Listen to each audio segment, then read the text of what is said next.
Today, and today only, I hope, we're actually reporting on Polygon. Polygon, of all places, the place of the fan, like the eternal anti-fan.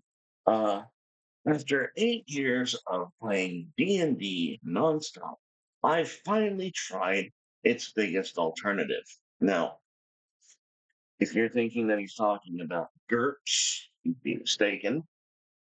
I was certainly thinking it would be something along those lines.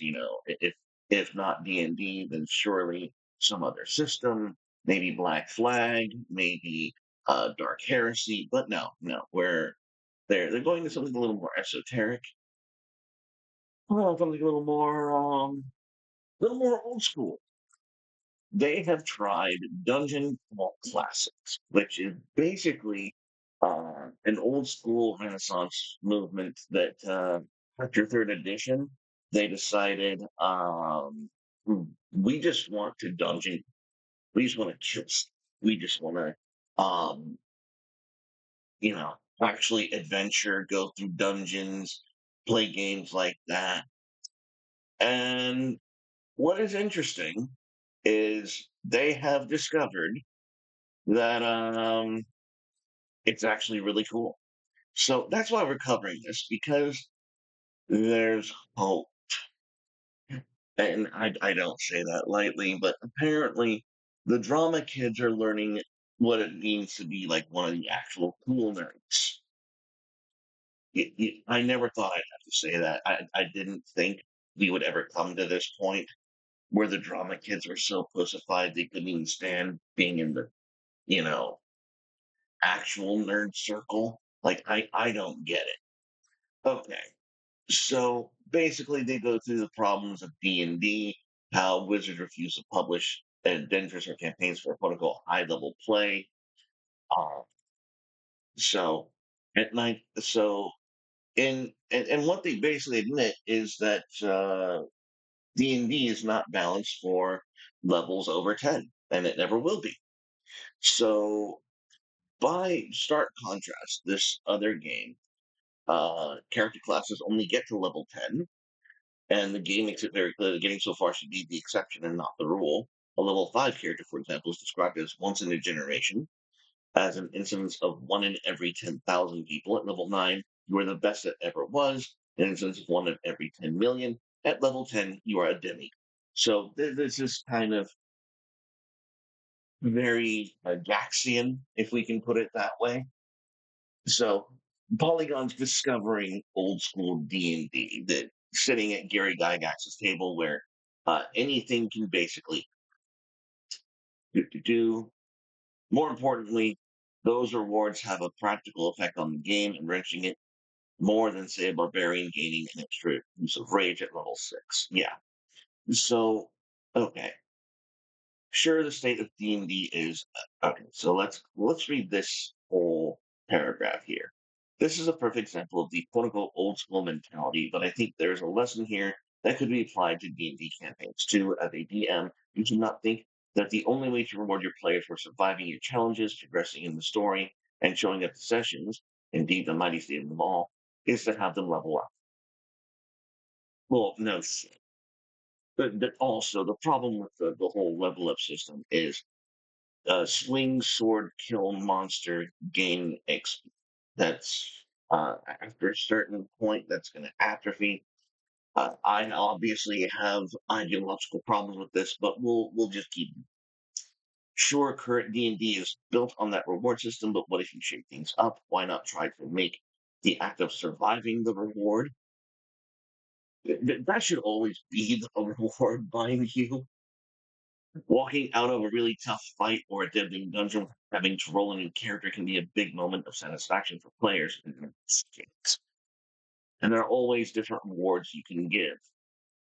Now, this is where he gets into the old school obvious.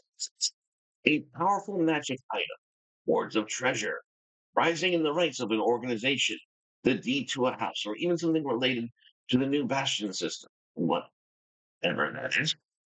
All of those things can reward players without impacting the balance of future encounters.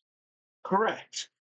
More importantly, Those rewards have a practical effect on the game, enriching it more than giving the barbarian extra use of rage. Correct. Now, here's what's really funny is at the end of their Dungeon Crawl Classic session, each of his players had one character surviving. And this, to give you some context, the game encourages players to run at least 4 or 5 characters, each at level 0, as most will die in horrible and amusing ways. They made it by the skin of their teeth. The session had been nonstop combat and exploration. Nonstop combat and exploration. If you are not doing combat and exploration in your tabletop game, what are you doing? I mean, yes, you could be doing social interactions, but if you want that, you should be playing Vampire the Masquerade. You should not be playing D&D. You shouldn't be playing fantasy. You shouldn't be no. This is what D&D is: non-stop combat and exploration. The fact that you are playing games outside of those two things means you have been doing something horribly. That's two things that I usually dread at my D&D table because they tend to be the slowest and most traumatic. Instead, all the players were excited and satisfied. So, which for him it really was. For him, this was an eye opener. I have been thinking for a while about making my D&D games deadlier in some way, especially if we are currently playing Out of the Abyss. Okay, if you are playing the motherfucking under and your characters do not have an existential sense of dread with every step they take, you're not doing the under. Holy fuck. Plus, so he was afraid of getting out of his comfort zone, and now he's eager to insert some of that old school feeling of anything can happen into my games. Well, I'm glad you came to that realization now because the Underdark is exactly the place where anything can happen. You were just walking through, and out of the blue, you're grabbed by tentacles. You're brainwashed by an Ixalan. You are like the Lilith, however you damn things. In the Underdark, you can run across, or you can run across a flump. For those of you who don't know what a flump is, go look it up. A flump. Anything can happen indeed. Look at this great Dungeon Crawl Classics giant robot fighting barbarians. This is great. Oh, oh look at that. A level 1 adventure by Mike B. Okay, by Michael Curtis. Dungeon Crawl Classics, a giant robot fucking up some cavemen discovering, advanced technology. This is great. This is fantastic. But I admit that Dungeon Crawler Classics is not for everyone. Players coming from D&D can take offense that species are still races here. Yeah, of course they do. Of course you do. And they are classes too. You don't get to play an elf wizard, just an elf. Ooh, it's actually pretty awesome.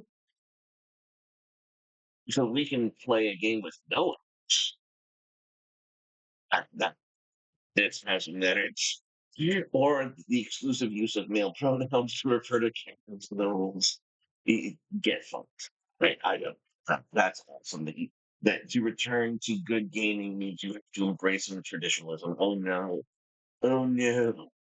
Okay, guys. This is so. As we've seen with this article, um, get good, and there's hope for people who actually want to continue gaming. So we're done throwing shade today. This has been fun. This has been a great read. So, return to tradition, Polygon. Go throw some shade, everyone. Bye.